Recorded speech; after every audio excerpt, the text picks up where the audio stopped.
நெற்றிக்கண் தியான மையத்தின் சார்பாக உங்கள் அனைவரையும் வருக வருக என வரவேற்கின்றேன். என்னுடைய சந்தோஷமான வணக்கத்தை தெரிவித்துக் கொள்கின்றேன். இந்த மெய் உணர்வில் இருந்து இந்த நெற்றிக்கண்ணில் நம்ம தீட்சைகளை எடுத்த பிறகு இந்த வகுப்பில் நடைபெறுகின்ற நாட்களில் நாம் எப்படி இந்த மெய் உணர்வை கவனிக்க போகிறோம் அப்படிங்கிறது தான் நம்ம பார்க்க போகிறோம். இந்த பயிற்சிகளை நம்ம செய்யும் பொழுது ஒரு உதாரணத்துக்கு நம்ம எடுத்துக்கலாம். உதாரணம் இல்லை, அதான் உண்மையும் கூட. தாயினுடைய இதில் கரு தரிக்கப்படுகிறது.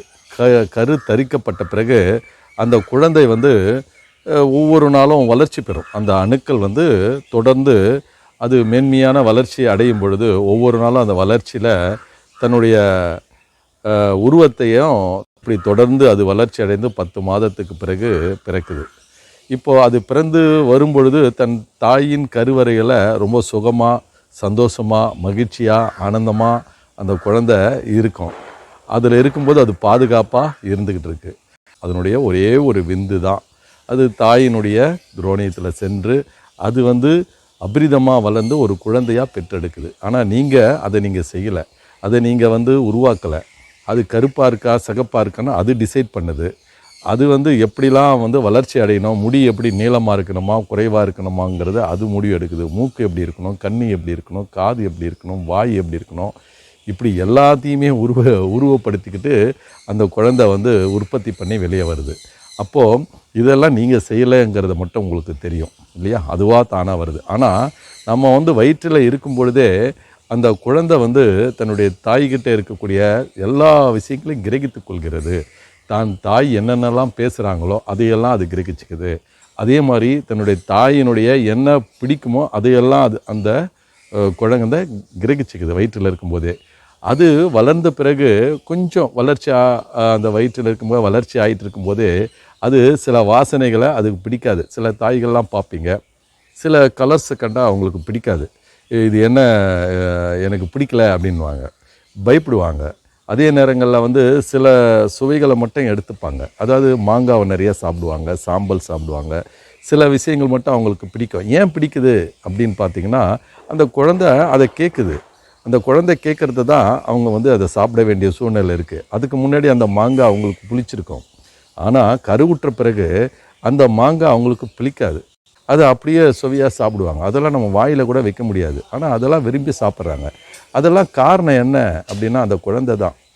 இந்த குழந்தையாக இருக்கும்போதே தாய் என்ன பேசுகிறாங்க, என்ன சிந்திக்கிறாங்க, என்ன செயல்படுறாங்க, இது எல்லாத்தையும் கிரகிச்சிக்கிட்டு வர்றது அந்த கரு தான்.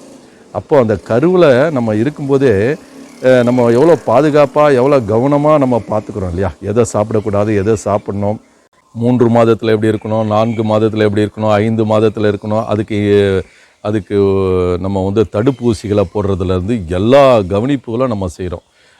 வயிற்றில் இருக்கும்போது நிறைய மாதத்தில் இருக்கும்போது அதுக்கு வளைகாப்புலாம் கூட பண்ணுவாங்க.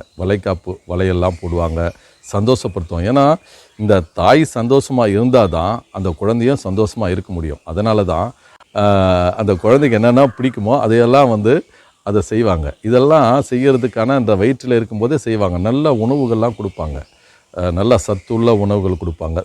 வளைகாப்பு அன்றைக்கு பலவிதமான உணவுகளை கொடுப்பாங்க. இந்த பலவிதமான உணவுகள்லாம் அவங்களுக்கு கொடுத்து அதை அந்த தாய்க்கு கொடுக்கறதுனால குழந்தை நல்லா இருக்கும், எல்லாரும் வாழ்த்துவாங்க. இதையெல்லாம் செய்கிறது எதுனாக்கா அந்த வயிற்றில் இருக்க குழந்தைக்காக தான். அதை போல தான் நீங்கள் இந்த தீட்சை எடுத்துக்கிறீங்க. இந்த நெற்றிக்கண்ணில் இந்த உணர்வுகள் தீட்சை கொடுக்கப்படுது. இந்த தீட்சை எடுத்த நாளில் அந்த வகுப்புகளை இந்த 15 நாள் அந்த கரு உற்பத்தியாகி சிறப்பாக இருக்குது. அதுக்கு நீங்கள் என்னெல்லாம் செய்யணும், எப்படிலாம் நீங்கள் நடந்துக்கணும் அப்படிங்கிறத பற்றி தான் இன்றைக்கி இந்த காணொலியில் நம்ம சொல்ல போகிறோம். இப்படி இந்த காணொலியில் நம்ம சொல்கிறதுனால இந்த கரு நெற்றியில் இருக்கக்கூடிய அந்த மெய் உணர்வு அதுதான் நம்மளுடைய உயிர் சக்தி. இந்த உணர்வு தான் குழந்தையாக வருது. அதே உணர்வு தான் இந்த நெற்றிலையும் நம்ம கொண்டு நிறுத்துகிறோம். அப்போது அந்த தாய்க்கு எப்படி அந்த வயிற்றில் இருக்கக்கூடிய அந்த குழந்தைக்கு எவ்வளோ முக்கியத்துவம் கொடுக்குறீங்களோ அதே முக்கியத்துவத்தை நீங்கள் நெற்றிக்கண்ணில் இந்த உணர்வில் நீங்கள் கொடுத்தா மட்டும்தான் இந்த உணர்வு தளம் அருமையாக வேலை செய்யும். அது நீங்கள் இந்த தீட்சை எடுத்த பிறகு இந்த தீட்சையில் பல பயிற்சிகள் இருக்குது. சுவை உணர்வது, சத்தங்களை உணர்வது, பார்ப்பது, முகர்வது, தொடுதல் உணர்வு, இப்படி பல வகையான பயிற்சிகளை நம்ம கொடுக்குறோம். இந்த பயிற்சிகளை ஏன் கொடுக்குறோம் அப்படின்னா, இந்த மெய் உணர்வில் இருந்து நீங்கள் அதை கவனிக்கணும். நல்ல சுவைகளை அங்கே கொடுக்கறதுக்கான ஒரு நிலை இருக்குது. அந்த சுவையை வந்து அந்த நெற்றியில் கொடுத்து நம்ம பழக்கப்படும் போது அந்த சுவையை அது கிரகிச்சிக்கும், அந்த உணர்வு கிரகிச்சிக்கும், அது வந்து ஏற்படுத்திக்கும். இப்படி தொடர்ந்து நீங்கள் எல்லா பயிற்சிகளையுமே நீங்கள் இது சுவை எல்லாமே நீங்கள் எடுத்துக்கிட்டு நீங்கள் அங்கே கவனிக்கும் பொழுது அதுக்கு பிறகு அது ஆற்றலாக உருவெடுக்கும். இந்த 15 நாட்கள் கடந்து செல்லும்போது, இந்த பயிற்சியை கடந்து செல்லும்போது அது ஆற்றலாக உங்களுக்கு பெருக்கெடுத்து அது வேகமாகவும் வீரியமாகவும் அது செயல்படும். துடிக்கும், ஆடும், பாடும், குதிக்கும். அது ஒரு குழந்தை தான். அதை நீங்கள் குழந்தையாக நினச்சிக்கிட்டது எப்படி ஒரு தாய் தன் கருவறையில் எப்படி தன் குழந்தைய பார்க்குறாங்களோ அதே மாதிரி நீங்கள் இந்த நெற்றியில் இருந்து நீங்கள் பார்த்துக்கணும். எப்படி ஒரு குழந்தை வந்து தன்னுடைய பனிக்குடம் மாதிரி இருக்கக்கூடிய ஒரு நிலை இருக்கோ அதே மாதிரி இந்த நெற்றியில் இருக்கக்கூடியதும் ஒரு பனிக்குடமாக தான் இருக்குது. அது வந்து அந்த திரையை வந்து அகற்ற அந்த திரையோடு தான் அது இருக்குது. அந்த திரையாக மெல்லிய நிலையில் தான் நீங்கள் அதை பார்க்கணும். அப்போ பார்த்தா தான் அது உங்களுக்கு அந்த உணர்வு தளம் அற்புதமாக வேலை செய்யும். அப்போ நீங்கள் அதை செயல்பட நீங்கள் அனுமதிங்க. அந்த உணர்வுகளை, அந்த மெய் உணர்வை நீங்கள் தூண்டுதல் கொடுக்கறதுனால மட்டும் இல்லை, நீங்கள் இந்த உணர்வுகளை இந்த தீட்சை எடுத்த பிறகு காலையில் 20 நிமிடமும் சாயந்தரம் 20 நிமிடமும் 24 மணி நேரம் உங்கள் கூட பயணிக்கக்கூடிய ஒன்று அதுதான். இது உங்கள் காலம் இருந்தாலும் உங்கள் வாழும் காலத்துக்கு பிறகும் வாழ போகிறது அந்த மெய் உணர்வு தான். அதை நீங்கள் புரிஞ்சுக்கிங்க. இந்த உலகத்தில் யாருமே நம்ம கூட வர முடியாது. இந்த குழந்தை தான் வரும், இந்த பிள்ளை தான் வரும். இதுதான் நம்மளை வந்து வாழ்நாள் முழுவ காப்பாற்றக்கூடியது. இந்த வாழ்க்கையில் நீங்கள் வந்து என்ன தான் நீங்கள் நல்ல அருமையான ஒரு குழந்தையை பெற்றெடுத்தாலும் அது ஒரு காலகட்டத்தில் உங்களை தனியாக தான் விட்டு போகுது, தனியாக தான் போகும். உங்களுக்கு சில குழந்தைகள் அந்த தாயையும் தந்தையும் சிறப்பாக தான் பார்த்துக்கிறாங்க, அது இல்லைன்னு சொல்ல முடியாது. அதே குழந்தைகள் வந்து பல குழந்தைகள் வந்து தன் தாயை தந்தையை வந்து சிறப்பான முறையில் பார்த்துக்கிறதில்ல, அவங்களுடைய தேவைகளை அறிவதில்லை, அவங்கள வந்து முடக்கம் பண்ண. இன்றைக்கி எத்தனையோ முதியோர்கள் இல்லங்கள்லாம் ஏன் வருது? தன்னுடைய பிள்ளைகள் வந்து சரியாக பார்த்து கொள்ளாதனால தான். இன்றைக்கி ரோடு ஓரங்கள்லாம் பார்த்திங்கன்னா நிறைய அனாதைகளாக இந்த வயதானவர்கள் வந்து இருக்காங்க. எந்த நிலையில் இருக்காங்கன்னே தெரியல. ஏன்னா அவங்களுக்கு வரக்கூடிய கவனிப்பாரற்று இருக்காங்க, அவங்க நோயற்று இருக்காங்க. தன்னுடைய உடைகள் கூட போட முடியாத அளவுக்கு அவங்க அந்த சுய நினைவற்ற நிலையில் இருக்காங்க. அவங்களெல்லாம் யார் பார்க்குறது? அப்படிலாம் விட்டுட்டு போகிறாங்க. அதனால் அந்த மாதிரி ஒரு நிலைகள்லாம் வந்து இருக்குது. அதனால் பிள்ளைகளை நம்ம எந்த புண்ணியம் கிடையாது. நீங்கள் இந்த மெய் உணர்வில் இருக்கக்கூடிய இந்த பிள்ளையை நம்புங்க. இந்த பிள்ளை வந்து உங்களுக்கு அற்புதமான ஒரு வழியை உங்களுக்கு கொடுக்கும். அப்படிங்கிறது மட்டும் இல்லை, உங்களை பாதுகாக்கும், உங்களுக்கு அறக்காவலனாக இருக்கும், உங்களுடைய எல்லா தேவைகளையும் நிறைவேற்றக்கூடிய நிலையில் இருக்கும். உங்களுக்கு வாழ்நாள் முழுக்குமல்ல, இந்த வாழ்வுக்கு அடுத்த நிலைக்கும் கொண்டு செல்வதற்கான அற்புதமான ஒரு இந்த மெய் உணர்வுங்கிறத வந்து நீங்கள் புரிஞ்சுக்கணும். உங்கள் கூட அற்புதமாக விளையாடி பழகி பக்குவப்பட்டு இந்த நெற்றிக்கண்ணில், இந்த உச்சிக்கண்ணில், இந்த பிடரிக்கண்ணில், இந்த 3 இடங்கள்லையும் 3 தலங்கள்லையும் அது விளையாடி உங்களை தூண்டுதல் கொடுத்துக்கிட்டே இருக்கும். உங்களுக்கே தெரியாது. சில நேரங்களில் எனக்கு தலையில் சுற்றுதுன்னுவீங்க, சில நேரங்களில் எனக்கு துடிக்குதுன்னுவீங்க. இந்த மாதிரி ஒவ்வொரு நாளும் ஒவ்வொரு அனுபவங்களை சொல்கிறீங்களே, அது யார்? அதுதான் மெய் உணர்வு. அதுதான் உங்கள்கிட்ட இருக்கக்கூடிய ஒரு குழந்தை அப்படிங்கிறத நீங்கள் நினச்சிக்கணும். அதை குழந்தையாக பாருங்கள். அதனால் அது விளையாடும். அந்த விளையாட்டை நீங்களும் வேடிக்கை பாருங்கள். நீங்கள் வந்து அதை வற்புறுத்தாதீங்க, அந்த வேடிக்கையை பாருங்கள். அந்த வேடிக்கையான அந்த நிலைகள் தான் அதுக்கு அற்புதமான ஒரு நிலை அதுக்கு கிடைக்கும்.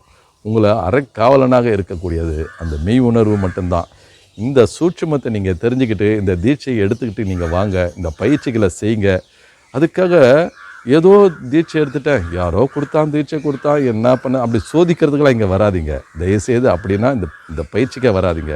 இந்த நெற்றியில் இருக்கக்கூடியது அன்பாக, தெய்வீகமாக, நுட்பமாக, நுண்ணிய நிலையில் குழந்தைய ஒரு தாய் வந்து எப்படி ஒரு குழந்தை பல வருடம் இல்லாது அதை வந்து அந்த குழந்தை எனக்கு அந்த கருவறையில் அந்த குழந்தை ஏற்படும் போது எப்படி அந்த தாய் சந்தோஷமாக அதை ஏற்படுத்திக்கிறாங்களோ அதை போல் நீங்களும் இந்த மெய் உணர்வில் இருந்துக்கிட்டு பல ஆண்டுகளாக இல்லாத ஒன்று நமக்குள்ளே இன்றைக்கி இயங்குது. அப்போ அதுதான் நம்மளை பாதுகாக்கிறதுன்றதுனால அதுக்கு உயிரோட்டம் கொடுங்க. அதை வந்து நீங்கள் அன்பாக நேசிங்க. அன்பின் வெளிப்பாடு தான் அது.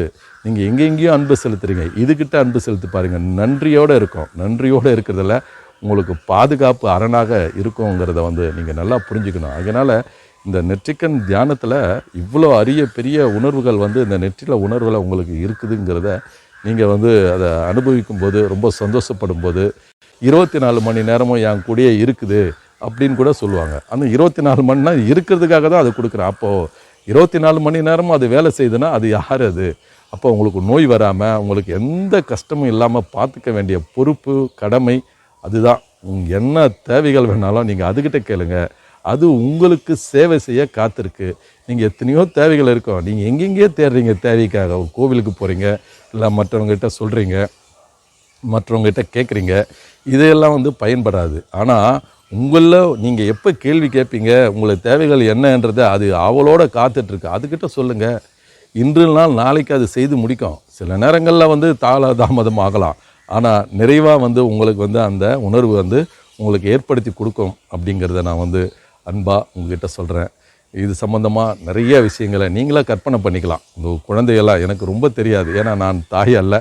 ஆனால் எனக்குள்ளேயும் அந்த உணர்வு நிலை வந்து வேலை செய்யுது. ஒரு தாய்க்கு தெரியும் தன்னுடைய பிள்ளை என்ன செய்யுது, எட்டி வயிற்றுக்குள்ளே எப்படி எட்டி உதைக்குது, என்ன பண்ணுது, இந்த 10 மாதம் பிறகு அது எவ்வளோ துடிப்பாக அது வெளியே வர்றதுக்கு முயற்சிப்பது.